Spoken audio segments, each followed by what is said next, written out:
कर्म के फल से कोई नहीं बचता है। कौशाम्बी के राजा विजय प्रताप और महारानी सुनंदा का जीवन बड़े ऐशो आराम से गुजर रहा था। उनकी कई संतानें थीं, परंतु इस बार एक ऐसे पुत्र को जन्म लिया जो अंग विहीन था। राजा रानी ने पुत्र को देखकर बहुत दुखी हुए। उस बालक का नाम मकराक्ष रखा।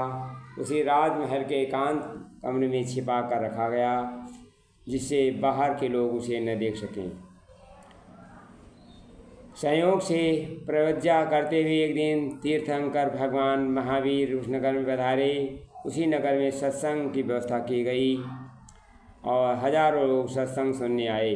महावीर के आगमन को जानकर एक वृद्ध को मिली जो दृष्टिहीन था। उनकी भी इच्छा महावीर के सत्संग सुनने की इच्छा हुई।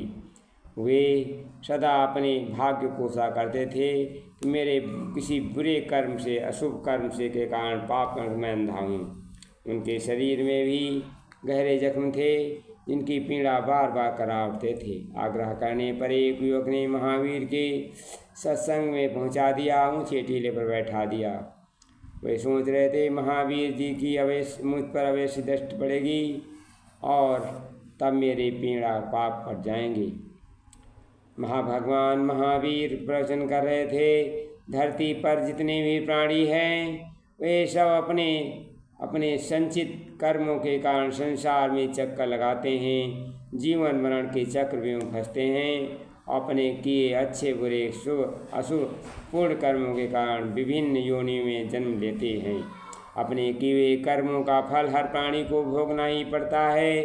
जिस तरह तुम्बी पर मिट्टी की तह जमाने से वह भारी हो जाता है और डूबने लगती है, उसी तरह हिंसा, झूठ, चोरी, व्यभिचार और मूर्छा मोह युक्त कर्म करने से आत्मा पर कर्म रूपी मिट्टी की तह जम जाती हैं, वह भारी बनकर अधोगति प्राप्त होती है।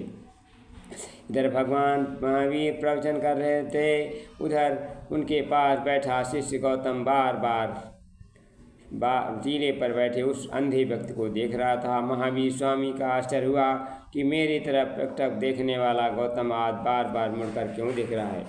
जब सत्संग समय पूरा हुआ, भगवान महावीर ने गौतम से पूछा, वत्सा सत्संग के समय तुम ऐसा क्या देख रहे थे जिससे तुम्हारा मन सत्संग।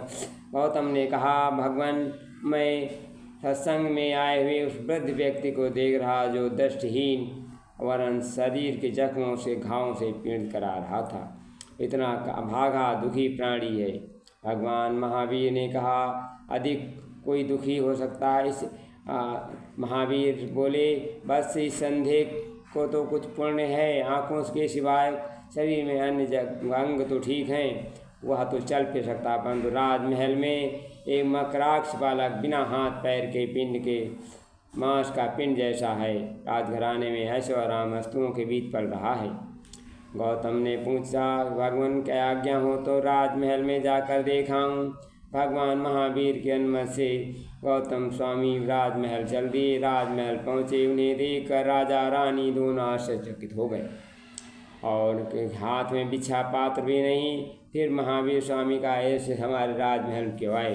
राजा ने उसे अवगत की, उनसे पूछा, आपके आगमन का आज राजमहल पवित्र हो गया, कहिए क्या सेवा कर सकते हैं। राजा ने गौतम स्वामी ने कहा, राजन आपके राजमहल में ऐसे जीव का पालन पोषण हो रहा है जो अंगहीन मांसहीन है। यह सुनकर राजा रानी दोनों आश्चर्यचकित हो गए, क्योंकि राजमहल से बाहर किसी को पता न थी। राजा ने पूछा, इसकी जानकारी आपको गौतम स्वामी बोले, राजन मेरे गुरु ने बताया है, मैं उनके आदेश से हम आपके पुत्र मकराक्ष को देखने आया हूँ। राजा ने उसे एकांत कमरे में ले गए। मकरांश को जहाँ रखा था, अंगविहीन मकराक्ष लेटा हुआ दारुण पीड़ा करा रहा था। गौतम स्वामी जब देखकर चकित रह गए। राजमहल वापस आ गए। राजमहल से वापस महावीर ने पूछा, भगवान उस अभागे जीव को क्या ऐसा कर्म किया है।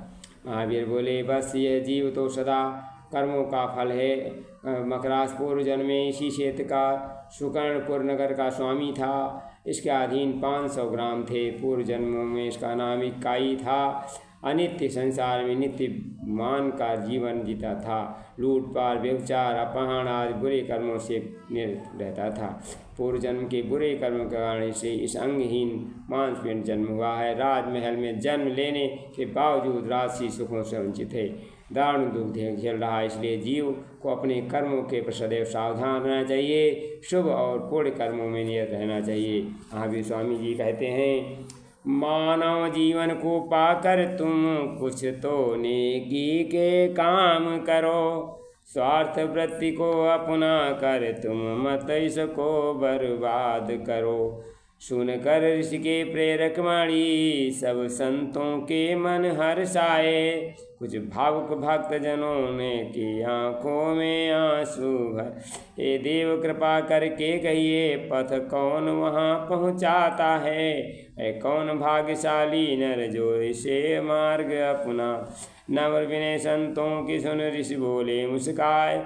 श्रेय मार्ग का पथ कठिन सुन लो ध्यान लगा। धन्यवाद। वीडियो अच्छा लगे शेयर कर दें।